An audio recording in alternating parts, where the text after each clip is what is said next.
Brendan, it was a real battle at Ibrox on Sunday. How pleased were you with the way your players stood up to the occasion and continued to reflect the standards that champions do in that environment?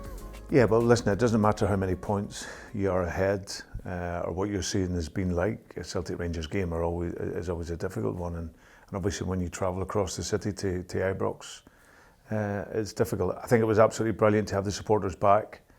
That felt a real big difference for us in the game. Yeah, but we had to stand up performance-wise early on. You know, lots of direct balls going forward and crosses into the box. And we were obviously disappointed with the goal we gave away just before half-time, because that can be a critical point. But my message really at half-time was, listen, look, we've showed some real good moments in the first half. They actually lead up to their goal, could have easily had us in front. So we just have to, a couple of positional changes and just some reinforcing, some pressing items. And then I felt second half we had possession and good possession coming through the pitch.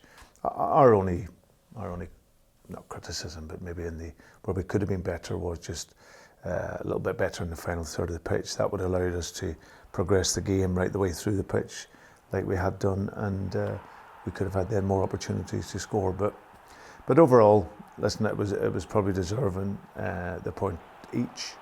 We had a chance late on, which would have been a great end to the game for us. But listen, we leave there 17 points clear and massive goal difference, and I'm pleased with the fight back from the players in the second half. Now that the title is secured, Brendan, league champions once again, how important is it for the group?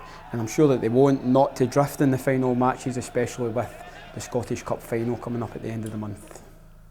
Well, yeah, it's very important not to. I think we've obviously had a few days after the Dundee United game, a few days now after Ibrox, but now we've got 18 days now to really get super focused in on the remaining games and the Scottish Cup final. So it's important that the players and the staff and the people can enjoy the success of which we've had up until this point. But now, as I said, from today, it's 18 days left in the season for us to train like animals every single day, to recover the very best way that we can in those days off, and then be in here, get ready, get prepared, take on the games. Got 3 games now in a week before we lead into the Scottish Cup final. So for us, and being a Celtic player, this is what it's about. You're not drifting and your wheels aren't landed and you're thinking you're on holiday. This is a massive part of the season now, and we want to finish it. And if we do that, then it can be a real historical season for us.